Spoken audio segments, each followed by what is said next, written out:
Welcome, everyone, to Tim's Vinyl Confessions. And this man needs no introduction, but guess what? He's going to get one. Mike Ladano from Grab a Stack of Rock. Oh, he's been just be grabbing stacks and smiling and beautiful. That's all I do. I just grab these stacks of rock and pile them up all day. It's all I do. Yes. It's like Fred Flintstone. I always say test for echo when I see those things. And everybody's like, you would, Tim. You would. So on this episode, I thought Mike would be the, good guy to bounce this off of. Live albums are typically the domain of the 70s. People talk about the classic live albums, pick one. Kiss Alive, Frampton Comes Alive, Cheap Trick at Budokan, Made in Japan. But even though they weren't the sort of the ticket, big ticket draw in the 80s, there's still a lot of good ones that came out.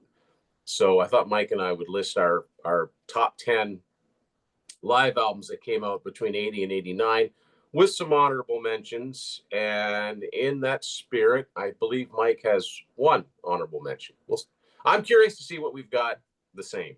Okay, so we're starting with my honorable mention. Mm-hmm. Okay, so I shuffled my order earlier, and I am going with this one as my honorable mention. It's a little album called Worldwide Live by the Scorpions. The Scorpions, yeah. And I tell you, Tim, California, you really know how to party. You know why we love to play California? You know why? And I think what you are doing right there kind of sums up why this is one of my favorite live albums from the 80s. But there are others that I preferred. So runner-up is Scorpions Worldwide Live. And think about how high the bar is set when this is a runner-up. Cool. So, all right, I've got 4 honorables. I had a hard time narrowing them down. And this first one is only an honorable because we're going to see this band again.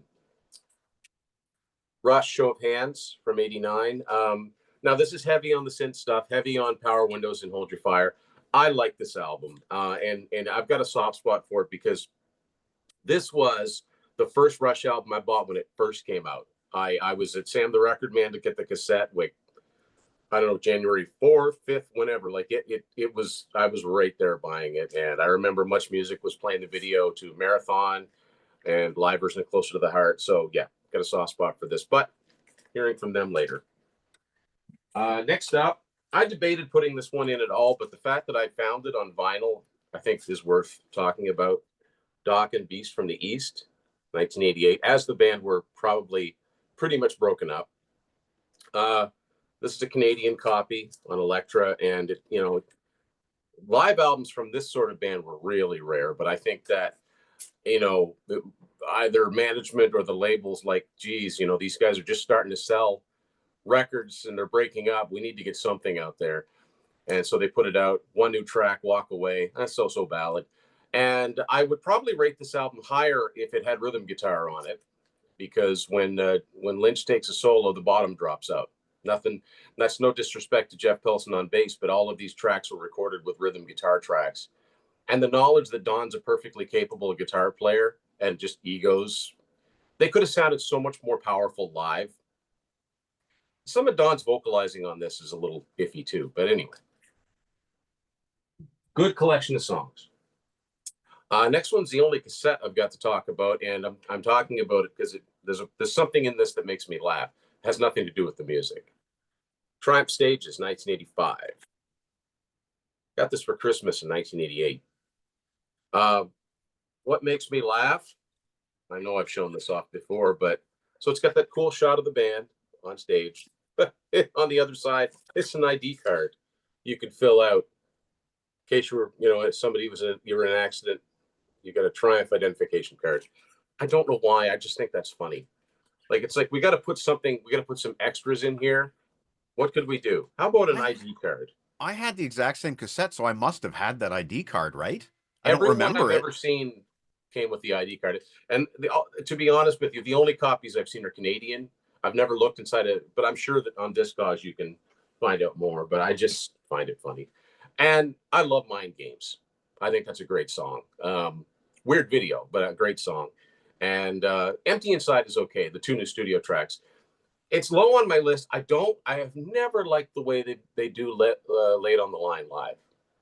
Once it gets to the middle section, they just go off and do this other. They never play the song the way it's recorded, and it's one of their best known songs. So why? Anyway, and I've got one more for honorable mentions. And in the case, I've got some CDs to show, and I'm showing my recommended version to look for. And this is a 1981 live album. It's Snaz from Nazareth. Kind of a weird cover, but this album originally came out on A&M Records as a double album, actually a double cassette too. So watch it if you're looking for this on cassette. It's a 2-cassette set. But this has all kinds of bonus tracks on it. And one thing I really like is that it includes their song that they put on the heavy metal soundtrack the same year called Crazy, A Suitable Case for Treatment. I like it when reissues do that.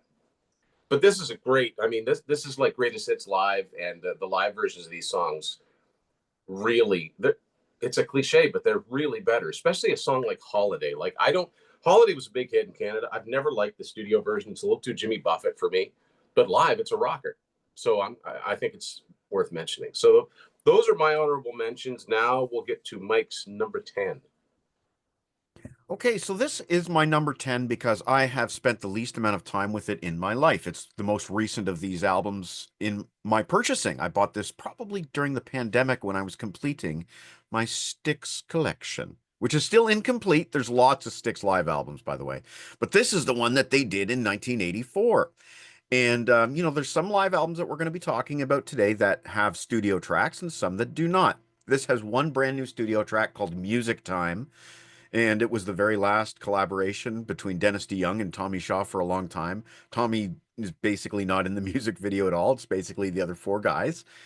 That's But I a really really, weird video too, isn't it? it's really weird video. There's a kind of a disturbing scene where he's talking about dancing and how his feet take him away, and literally the feet break off of the legs and start dancing on their own. So it's a little creepy, but it's very creative. I'll give him credit for that. Music video was a new format at the time, and Styx dove right in, as you well know. But it's a great compilation of Styx, magnificent Styx songs from the Kilroy Was Here tour. And so we get Mr. Roboto opening the set, but then we have all the classics, Babe, Too Much Time on My Hands, The Best of Times, A Rock in the Paradise, Blue Collar Man, closing with Come Sail Away. This album doesn't get enough love. I think it's because That's it's called just, Caught in the Act, right? yes, sorry, Caught in the Act. I didn't say the name. Caught in the Act. This is a very nice BGO Records reissue, by the way. I was going to Uh, say that looks like that looks yeah, like a BGO reissue. they did a And lot of Dennis stuff and Tommy stuff and Styx stuff. Great reissues. This is why I like finding these to help complete my collection. The last thing I'll say about it is I think maybe it just has a bad reputation from the tour that it was associated with. That Mr. Roboto was kind of considered the low point in Styx history, according to some. But it's a great live album. Number 10. and you've held up two so far to get into the 8-track world a little bit. Worldwide Live and Caught in the Act. Those are both respectively the last 8-track issues of either of those bands. So if anybody out there is looking to complete, probably the hardest. I'm thinking, you get Caught in the Act and Worldwide Live on 8-track. Although I don't know, in the case both of those bands, maybe the early ones are hard to find too. That could be. Cool. All right, so my number 10, I love this album. It's a single album. It was eventually, well, no, sorry, it wasn't issued as a double. There was another one from that tour that was issued as a double that I need to get on vinyl. But this album is curious because it was issued in Canada in 1986, but not in the US. And I'm talking about Queen Live Magic. So this came out in Canada on Capitol on vinyl and cassette in 1986. And I think it came out on CD too, but not in the States because Queen couldn't get arrested in the States at this time. But it's very rare for an international act to have an album that that doesn't come out in the States that comes out in Canada. I find that very strange, and that's why those are the versions I look for. But I mean, you know, this was recorded at Wembley and Nebworth and in Budapest too, and I think all of those concerts eventually came out uh, on their own in their entirety. But I mean, you know, still at the peak of their powers. Freddie was ill at this time, but you'd never know it. But yeah, Queen Live Magic. That's my number 10. I'm not even sure that Freddie knew he was ill at that point. Um, my number 9. It's available in a superior deluxe edition 4 disc with a remix, a modern remix that is quite sweet. But I'm a purist for this list. So we're gonna dig into my box here and pull out Black Sabbath's Live Evil. Now this is a nice reissue as well. I don't know if you can see that, but the spine is a nice, sheeny, glossy black. Yeah. Now, this is a live album that is often derided by certain parties. Apparently, perhaps the bassist went in after hours and cranked up his parts. So they say the lead singer was a bit of a tyrant. And sure, exactly, Tim's doing it right there. It's like Muppets. Yeah. Great album cover though, with lots of clues to past Black Sabbath characters from songs. Yes. The We've Mob got an Rules album coming guy. up that does that as well, and I love that. I love the collages. Yeah. But yeah, this is the last collaboration between Ronnie James Dio and Black Sabbath for quite some time. It's a great summation of a typical Black Sabbath set list around the time of Mob Rules. Sign of the Southern Cross would be a highlight for me here. I don't think it's fair to put Fluff there in the track running order because it's just the outro recording, the tape music that's playing as the crowd is leaving the auditorium. E5150, again, just from the album, just a recording. It's just an intro tape. Kind of cheating to put those as tracks, in my opinion, Tim. Just my opinion. Yeah, it's like the Queen Live albums listing God Save the Queen, right? If you're expecting a live version of God Yeah. Save the Queen, you're not going to get it. Yeah. But yeah, this is my Black Sabbath Rules of Hell box set, which was put together around the time Dio reunited with them for the last time. And as I said, there's a 4 disc remixed and remastered box set, which may be the one that I would suggest to go for. But for the purist, for this list, it's got to be the regular 2 disc Live Evil. Cool. Okay, my next one might seem like it's low on the list. It's low on the list because it's just a single, and I would have loved to have heard more from the band at this era. They are one of my favorite bands ever. Ladies and gentlemen, Open Fire. And this is the recommended edition to find if you can. This is the Hippo Universal reissue from 2006. Originally, this came out in 1985. This even has limited edition stamped on it. And what makes this worth getting? Originally, this album came out, it only had 8 songs on it, one of which was a studio song, Summertime Girls. And it's pretty much, it's really heavy on Earthshaker and Black Tiger, and they would have been on the In Rock We Trust tour. So I've never understood why there was no In Rock We Trust or Mean Streak material, because you know they were playing it. A&M probably didn't want to spend that much money on them, so they just put it out as a single. But I've beefed about that before because I think Summertime Girls was deserving of being a bigger hit. But when you attach it to a live album, people aren't likely to go out and make that their first purchase by a band. And then by the time Down for the Count came out, the song had fallen off the charts. But this is cool to get because it's got 2 bonus tracks. One is Black Tiger. Again, they could have put something from one of those 2 more recent albums on there, but there's also a live version of Summertime Girls, which is kind of cool. And if you wondered what the song sounds like without the loud keyboards, the live version does it. It's just a great song. But what I really like about the Hippo reissues, and this is actually the only one of these that I have, one minor gripe is it's a little bit bigger than a regular CD. So it doesn't fit very well if you've got a slotted, place to keep them. But so it's got this booklet that comes with it that reprints the inner sleeve perfectly with all these on stage and backstage shots, the original credits that came with the album. But what's really cool is the disc itself is made to look like an A&M vinyl from the time. So if you can find it, get this version of Open Fire. And of course, as diehard fans will know, there's another cover. There's the UK cover with the flames on it, which I kind of like better. But as far as musically, this is the one to get. Over to you. Okay, so we're at number 8. Yeah. Let's go vinyl.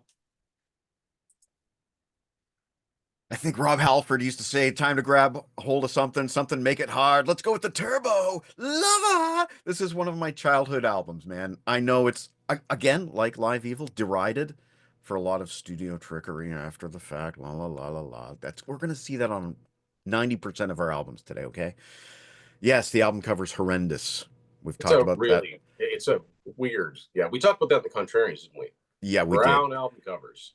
But place yourself in my shoes, summer of 1987, collecting Judas Priest. This comes out, and you're hearing songs like Hang Out to the Highway for the first time, Breaking the Law for the first time, and then at the very end, a little track called Living After Midnight.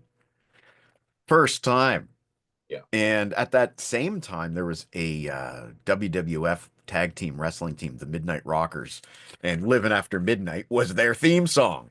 Yeah. I loved this album, Tim. I played it and then I flipped the tape over and played it again and again and again all summer long. That has an impact. And Priest Live, you know, yeah, okay. It's not the greatest live album that Judas Priest have done. It might be near the bottom of the live albums that Judas Priest have done, but that doesn't matter when you Yeah. grew up with it. This is a recommended version over the one LP, or sorry, the one CD version. There's also a two Yes. CD deluxe reissue with some bonus tracks. That's great to have. But if you just need the basic album with nothing cut out, get this 2 LP original vinyl.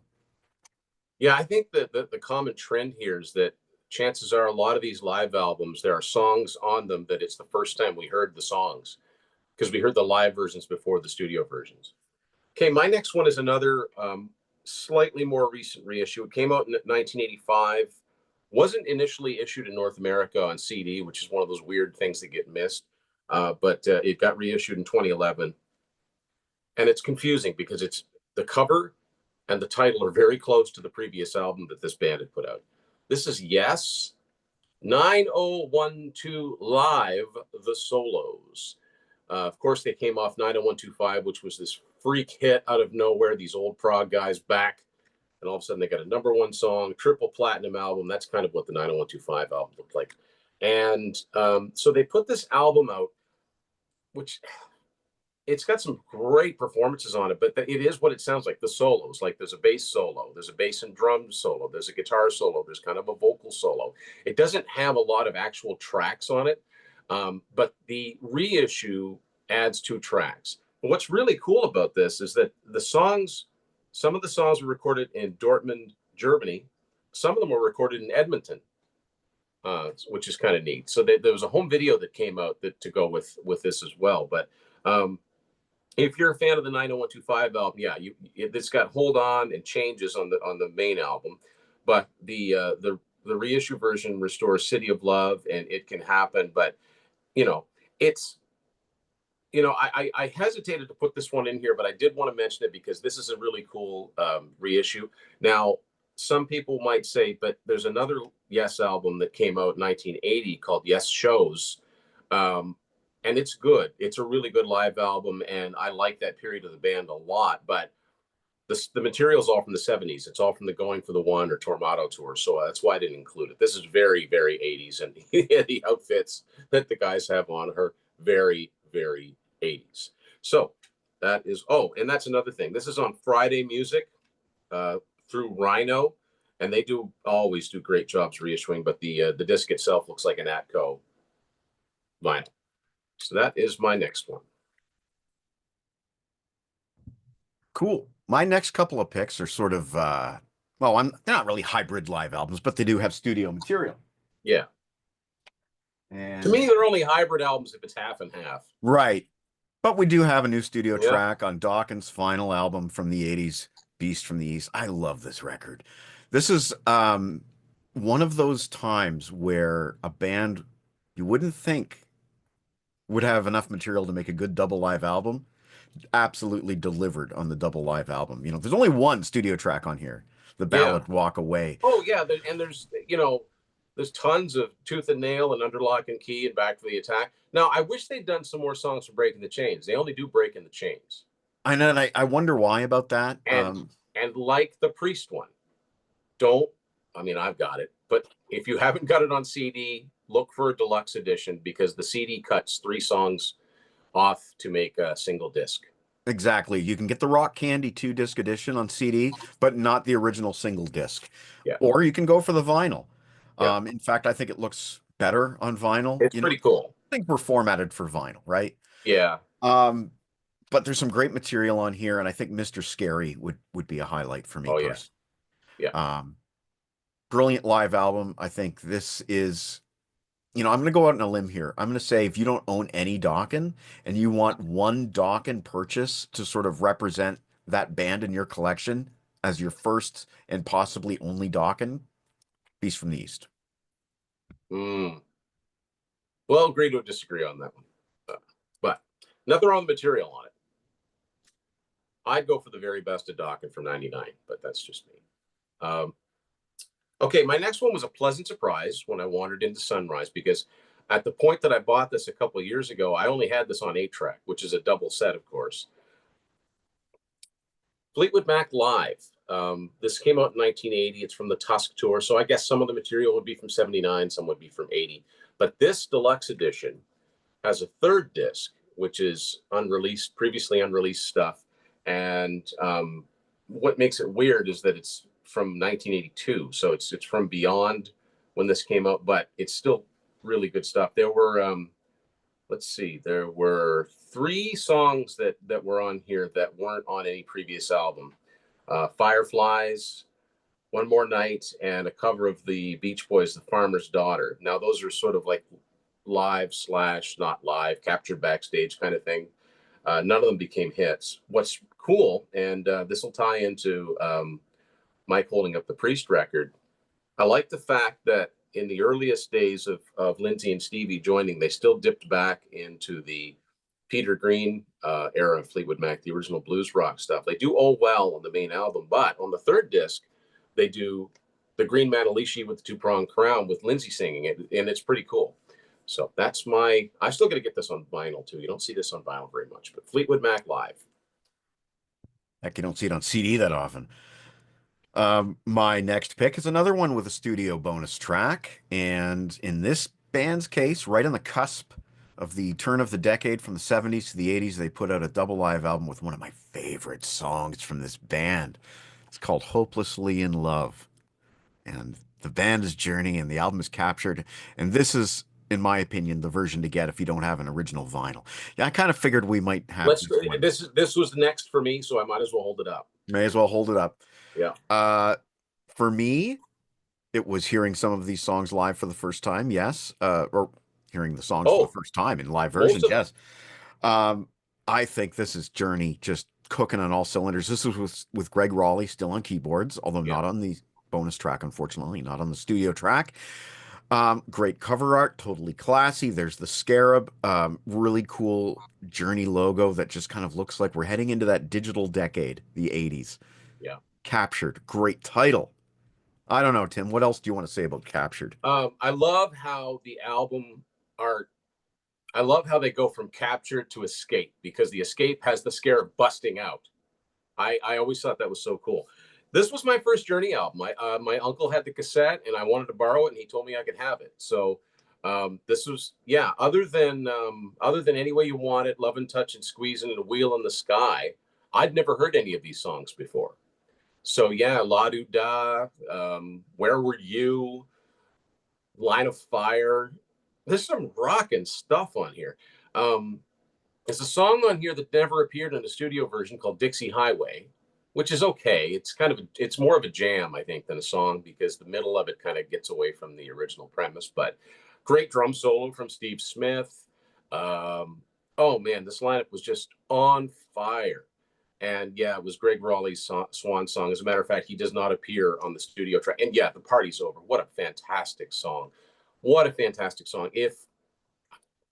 I kind of wonder if they'd have saved that for Escape if it had been a bigger hit. because it only hit number 34, but it's a fantastic song. It's so bloody catchy. Uh, but still, it's got a cool, like it's listen to Steve Smith's drums on that. There's some really intricate playing on that song, but yet it's poppy and it's just really good. Now, my one regret is that I know that on this tour, because I've seen the clips on YouTube, they were still doing songs from the earliest days, like Cahotac and Of a Lifetime. I wish that some of that material had appeared on there, because it might have ignited sales for those first three albums, which, as people know, I'm such a big fan of. But I've also seen other songs that they did um, that sound like this live album that didn't appear, like "Loving You Is Easy," "When You're Alone It Ain't Easy." Like, there's different songs that they did live. I'm really surprised that there's never been a really truly expanded version of it, because the recordings are there. So yeah, that just happened to be my next one as well. So I believe that takes us into the top 5. Yeah, I would agree. My top 5. And I guess I go next with another album that we've seen already. Now, this definitely was my introduction to a bulk of this band's back catalog, aside from the music videos that you and I saw on Much Music. And I joined Columbia House in the spring of '89. And in one of my first orders after my initial, I bought the cassette of Triumph Stages, which you showed us earlier. Now, the cassette and the vinyl both have all the songs. I think it's Yeah, Allied Forces and something else, maybe the drum solo that you can't yeah, get the on drum, the CD. Drummer Cell Bow, Yes. I like how which is a they pun. Do you understand why it's called that? drummer's elbow. Yeah, Yeah. because if you look inside the credits to that, Gilmore does not play drums on Mind Games. That's It's right. Gary McCracken from Max Webster, and it says something about for helping out during Gil's annual arm injury. So that leads That's me to right. believe that drummer's elbow. Drummer's elbow. And 100%. I agree. Now, does the 100%. 95, the TRC issue, restore all the songs? I wonder. I don't doubt. Um, I don't believe so. Huh.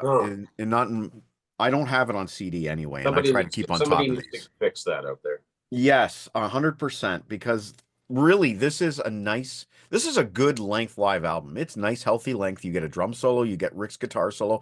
This is the kind of band where you actually do want the solos Yeah, because they're musical. Rick's especially. yeah. Um, Look at that blinding light show. Although that song's not on here, just look at that. Don't you wish you were there? This Oh, is one of those albums yeah. that makes you wish. It's a weird lineup of it's a weird layout for the cover, but it looks really good on vinyl. It looks Now, sharp. I'm looking and I'm seeing that there is a Japanese version, of course, came out 2007, and it does have all the songs on it. Okay. Well, for my budget, this fit the mark. I was going to say it's also $75. So And look at that gatefold. So this was my first Triumph. yeah. And I'm hearing a lot of these songs for the first time and realizing how brilliant this band was for the first time. And it was stuck in my tape deck for a summer. And that's, I guess, my number 5. Yes. Yeah. Now, it's funny because the order that I heard these albums in, the only song other than the new studio tracks, the only song I'd never heard before on that was A World of Fantasy, because there's no video. Well, there's a video for it, but Much Music didn't play it for some reason. They had videos Much Music didn't play. I don't understand that. But anyway. I've always felt there must be some prude who said, no, that one we can't play. Okay. My number 5, I'm kind of cheating a little bit, but I don't think that I really am. Let me explain. These albums came out one year after the other, and it was a case of a band's former label trying to cash in on the new success they were having with their new label. And eventually they got issued as one. And I think Mike probably knows what I'm talking about. Very similar in color. Oh, hang on. I didn't do that right. Um, and it was, for me, like, getting into bands and learning about why do certain albums come out when they do. This was an education, because this is what I call beating a dead horse, which is when a former label tries to cash in. And prime example of that is when Aerosmith went from Columbia to Geffen. All of a sudden, there were a ton of archival albums that came out. But the first ones to come out were Classics Live and Classics Live 2. Classics Live came out in 86. Classics Live 2 came out in 87. Between the two of them, really, really good set list. They're short albums on their own. They're only 8, 9 songs each. But you've got basically all of the Aerosmith songs a casual fan would know. The first Classics Live features, it's not really made clear who plays on what, but if you know what Aerosmith sounds like and you know what the playing is like, you can tell which songs have Jimmy Crespo and Rick Dufay on them and which ones have Brad Whitford and Joe Perry. And I like the fact that on the first album, they do 3 Mile Smile, Reeferhead Woman, because I'm a huge Night in the Ruts fan. And, you know, Tyler sounds good. It's not one performance. It always, it says it's between like 77 and 83, right? The second one is kind of cool because I think there's only one song. There's one song from 78, but the rest of the songs are all from their Back in the Saddle reunion tour in 1984. And the band sounds good. And I love the fact that they did Let the Music Do the Talking, which was on Done with Mirrors. It was rewritten from a Joe Perry Project version, but it's a Geffen era Aerosmith song in this with these lyrics and stuff, and it's on here. So I like the fact that it kind of brought everything sort of up to date. The only other thing is that the first album came with a previously unreleased song called Major Barbara, which I've never liked, and I still don't like it. And that's all I have to say about that. But yeah, eventually it just came out, I think, with more of a darker purple cover that just is called Classics Live. And but there, that my number 5A and 5B maybe. Fair, I'll allow it. My number 4 is one that I'm wondering when it will show up on your side of the screen, but for me, here it is. Little album called Exit Stage Left. And in this case, I already had all the studio albums by the time I got the live one. This is the version from the Sector 2 box set, so it's complete. It has all the songs. And I mean, what can you say? What can you say? Moving Pictures Tour. Rush. Some is from the Permanent Waves tour, but Some mostly from, okay, so there you go. But you have, you know, Up to Date with Tom Sawyer, YYZ. If I had to pick a favorite track from here, I guess I would probably go with Closer to the Heart. I'm a sucker for it. I still like it. I don't think you can overplay that song. That's a particularly good version because the crowd is so. I think that's recorded on the Permanent Waves tour in Glasgow. Okay. Glasgow. Glasgow.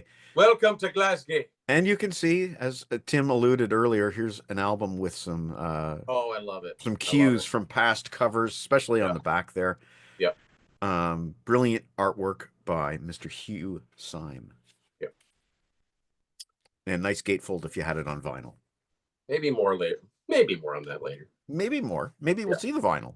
Now, my next one is an archival release as well from another label that was trying to cash in on newfound success, and they did it many times. Fortunately, this is one that isn't Truck Stop Tape. Dun, dun, dun. Sammy Hagar, live 1980 from 1983.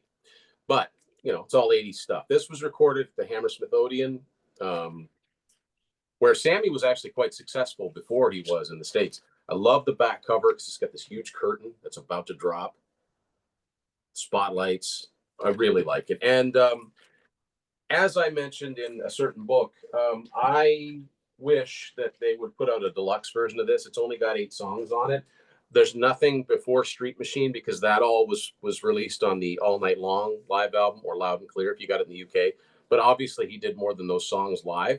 And I want to hear that deluxe version because his band was great. He had Chuck Ruff, who's no longer with us, on drums, Bill Church on bass, Gary Peel on guitar and some keyboards, and Sammy, of course, is just on fire. This was just prior to him breaking big with Standing Hampton. So band sounds great, great performances. Trans Am, This Planet's on Fire, Plain Jane, really good stuff. That's my number 4. You know, I should mention with my Priest live pick, much like your Sammy Hagar pick, there was zero overlap with the previous live album, Unleashed in the East. So it was all songs that hadn't been included on that album, Yeah. which I liked in terms of value. Yeah. My number 3 pick is a band from Aylesbury called Marillion. And they did a double live album called The Thieving Magpie with art by Mark Wilkinson. This is one of my favorite Marillion covers. I used to have a big poster of this. I had it mounted, and I gave it away. It was a gift to me, and it was a gift away from me as well. But I love this album. They do the entire Misplaced Childhood concept album in completion on disc 2. Meanwhile, disc 1 is sort of a collection of the greatest hits, including standalone singles like Freaks. This is a brilliant live album, although everybody that I've tried to get to listen to it hated it. So there you go. The Thieving Magpie, La Gaza Ladra by Marillion. At least you can acknowledge that's great cover art. It's great cover art. And did this album came out after Fish had already left, right? Around that time, it was Wasn't this around a 1980. posthumously released album? I don't know if he was officially out of the band yet when it had been released. I think probably 88 is the release date, and I think they played their first rehearsals with Steve Hogarth in 88. So yeah, I would think so. Yeah. Okay, so my next one is also a band that was at the time on their final tour. One of my favorite Canadian bands, and this is a great version, and this is a really good example of a reissue done right. One of the hardest albums for me to find on vinyl. It took me literally years compared to the entire rest of this band's catalog. And not only am I in Canada, I'm in the Maritimes, which is where this band started. So I never understood why I had such a hard time finding April Wine, One for the Road. I hate the fact, I love the April Wine logo. They use the stupid domino logo here. I don't understand why. But anyway, this is a really, really well done reissue. And so this originally came out in 85 on Aquarius Records. I think it only came out in Canada. And this is basically the material from their capital years, so their international years, starting with First Glance. So you don't get anything prior to 1978, with the exception of one song on the original version. But what's cool about this is that this restores 4 songs from the era, probably from the same recordings, that were not on the original vinyl or cassette. And when this reissue came out on Unidisc in sometime in the late, like 2008, 2009, April Wine's 3 live albums that they did had never been on CD before, which didn't make any sense. It was only the studio albums that got reissued in the 90s. So this was most welcome to get. Probably the band at their peak. But one of the cool things about this is that one of the songs they restore was Ooh, What a Night, which was initially sung by bassist Jim Clinch, who wasn't in the band at this point. Miles Goodwin actually sings it. So it's possible to get April Wine recordings with like I think 4 different people singing lead vocals, because initially it was Jim Clinch. His replacement, Steve Lang, sang it on Live at the El Macombo. Not a great singer, great bass player. Then Miles sang it, and I think Brian Greenway ended up taking the lead on it. But yeah, great song selection. I mean, also it restores 21st Century Schizoid Man. I love their cover of the King Crimson song. But yeah, highly recommended. Band at the peak of their powers. You know, you could do worse than to start your April Wine collection off with this. I don't normally go for live albums as first albums, but there you go. My number 3. All right. Well, I guess brings us into the top 2. Summer of 1987, once again. I don't know about you, Tim, but when Ozzy Osbourne said these are the only recordings of Randy and myself, I didn't buy it. And, we all know he was full of shit. But here was what he was talking about, the Randy Rhoads tribute album.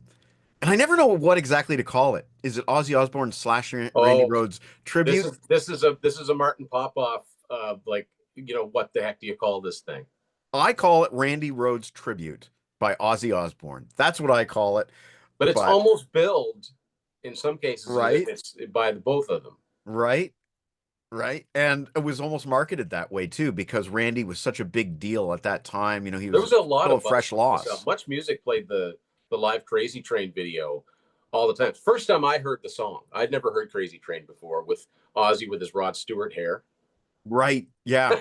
That's 100% right. The I think haystack hair. he was growing it out after an ill-advised haircut or something like that. But this is the preferred version to get, this reissue here. Everything else is a little bit edited. This one here also has a sort of a, well, all the versions have this track, but D, the Yeah, studio outtake, and it's really haunting because it's Randy. He plays through D twice, makes a few hear him mistakes. talking, right? You hear him talking and you hear him tuning his guitar, and then at the very end he says, "Okay, well, let's hear that." And he gets out of his chair and he walks out of the studio into the control room, and then that's it. This really is a tribute to Randy Rhoads. Most of it's from the Blizzard tour. There's a couple tracks from the Diary tour. I think everything on this album live sounds better than the original studio versions. I really do. There's so much more energy. There's a few Sabbath covers too, sparingly. He wasn't Well, yeah, leaning. because he put out "Speak of the Devil" already, right? He'd put out "Speak of the Devil" already, but he wasn't really leaning heavy that album aside. That's a whole other thing. He wasn't really leaning heavy into Sabbath, as other singers may have done if they were in his shoes. Like maybe they would have peppered their entire set with Sabbath with a few solo classics. Not Ozzy. He played. I think this has all of Blizzard on it. I think, if I'm not Well, mistaken. it didn't hurt that. I mean, he, at least in North America, would I be wrong in saying at least initially he sold more albums as a solo artist than Sabbath? Well, when I was growing up, Sabbath were considered passé and not cool, and Ozzy was considered cool. And I don't remember, I never grew up in an era where I was conscious of Black Sabbath having any kind Right, of commercial impact. right. By that point of the game, he was certainly outselling Black Sabbath. Yeah. Okay. So my next one is another live album I would recommend to someone as their first purchase, particularly if they're interested in the earlier portion of this band's career. This is a band that's had several lives. I got into this band in 87, 88 with a lot of other kids my age because I'd never heard of them before. This band that was an offshoot of Deep Purple, and of course, I'm talking about Whitesnake. Fall 1987. Mike's already mentioned Much Music, fantastic resource for learning about older music, much more so than commercial radio at the time. And they had a Whitesnake spotlight, and I remember thinking, well, at the time Whitesnake had like 2 videos, so what am I going to see? So yes, they played "Still of the Night," "Here I Go Again." They played "Slow and Easy," "Love Ain't No Stranger" from "Slide It In." They became instant favorites of mine. But the whole shebang started off with the original 1980 video for "Fool for Your Loving," one of my favorite songs ever. And when I started buying Whitesnake albums, the first thing I bought was the 1987 album, "Call It What You Want." The second thing I bought, because I wanted "Fool for Your Loving," was this, "Live in the Heart of the City." I bought the Geffen 7-track reissue, and that was my complete introduction, other than "Fool for Your Loving." And the reason I bought this is because Ready and Willing wasn't reissued. I couldn't find an album that had that song on it, or it wasn't reissued by Geffen. They did reissue. You can find a newer Mirage Atlantic reissue in Canada, but I didn't know about that. If I'd have seen that, that's what I bought. But I'm glad I bought this. This is the first time I'm hearing songs like "Love Hunter," "Sweet Talker," "Ain't No Love in the Heart of the City," "Walking in the Shadow of the Blues," and all of the versions are superior to the studio versions. They've got more energy. They're faster. Coverdale sounds amazing on this, and kind of like the Marillion album cover. Actually, I should check the artwork. I love this drawing slash painting slash photo of the 6-piece Whitesnake at the band. That was another education. I'm like, well, who are these guys? This is not Adrian Vandenberg. This is not, John Sykes or, Rudy Sarzo. Um, who did do the artwork on this? Pardon me. I'd like to know. I don't think it's Mark Wilkinson, but I can't say that definitively because I do know. I'm pretty Ah, sure it's not. I'm cover pretty painting sure. is by a guy named Jeff Cummins. So, but yeah, but very good. Now, this is the deluxe version, UK version on EMI, and this is actually 2 albums.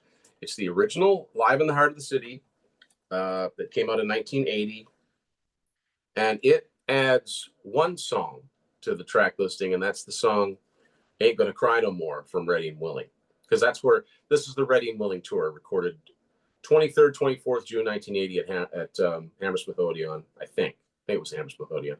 But there was an earlier album, I think, that only came out in Japan in 1988 or 1978 called Live at Hammersmith. And it's got, there's only one repeat. No, I'm wrong. Look at these things before you say things, Darling. Ready and Willing. The song Ready and Willing was never on the original version. That's on the Live in the Heart of the City, disc one. So they're really promoting that album. They've got Sweet Talker, For Fear Loving, Ain't Gonna Cry No More, Ready and Willing. So they do 4 songs from that album, which makes sense because it was their most successful to that point. But there's only one song that's repeated, and that's the opener, Come On. That starts off both concerts. But Live at Hammersmith, since they only had like the EP and Trouble, they had to dip into Deep Purple. So there are great versions on here of Might Just Take Your Life and Mistreated. Excellent introduction to the early Whitesnake, and much better sounding than if you were to go back and listen to those early albums like Snakebite and Trouble and Love Hunter. You might think they sound kind of dated. This sounds really, really good. So that's why it's pretty high on my list, number 2. I know Soft I've spot for told that you, album. I know I've told you this story before, but I remember walking into a Dutch Boy store with my best friend Bob Shipper in the winter, early winter of '88, and all these Whitesnake reissues were sitting there in their cassette shelves, and we're like, "Whoa, what are these?" And Yeah, Bob holds up that specific album and he goes, "Is this the same Whitesnake?" And I said, "I think so." And then he points at Mickey Moody with his hat and he goes, "Are you sure? Who's that guy?" And I said, "Listen, that's the same logo, so it's the same Whitesnake." yeah. But man, did that take us by surprise. Well, here's the funny thing about that. Before I knew the names of any of these guys, because the cassette had no liner notes in it, I think it's during Sweet Talker, covered Hills. I thought he said on guitar, Mickey Rooney.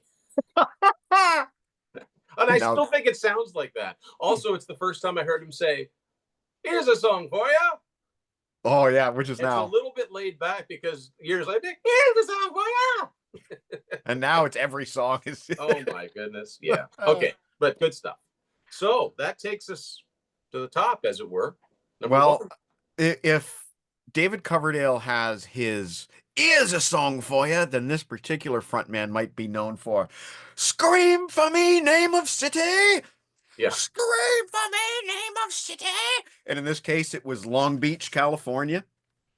The And clue all along, of course, was Mike's shirt.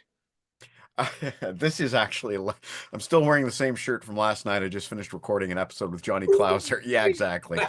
Tim and I record in the mornings while Johnny and I record at night. So, Iron Maiden Live After Death, which may be my number one live album of all time.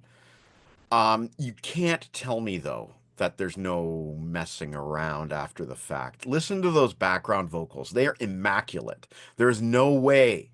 I am putting my stamp on this. There's no way this is 100% live. Those backing vocals are either taped or overdubbed. There is something going on with their backing vocals. They are too Well, it's perfect. like, yeah, they're good, but they're not that good. No, I mean they're note perfect every time, consistent. It's Um, like Aerosmith live albums. Like, there's only one Steven Tyler, but I'm hearing multiples. right. I hate that, but listen to Aces High in particular. Run, live to fly. It's too perfect in the backing vocals. Meanwhile, Bruce is running from Running one side of the around, stage to yeah. the other side of the stage, and yet still holding it together largely vocally. I mean, it's a little on the frantic side, it's a little haggard, but Bruce is holding it together. This is one of the greatest double live albums in terms of packaging that I have ever seen. This is my original copy that I bought at Highway Market in Kitchener, Ontario in 1985. It is a gatefold. It has a complete side that did not make it onto the CD version. So once again, this is the preferred purchase unless you get the reissue with all the tracks. But even if you get the reissue with all the tracks, they don't give you the same um, pictures. It has a completely different booklet inside the reissued CD. Um, we used to be able to listen to this album, all 100 minutes of it, while leafing through the booklet. There was so much to look at, so much to read. Every single photo was worth looking at and spending time with. Live After Death, my favorite live album of all time, and also a great overview of the entire Iron Maiden catalog up to Power Slave.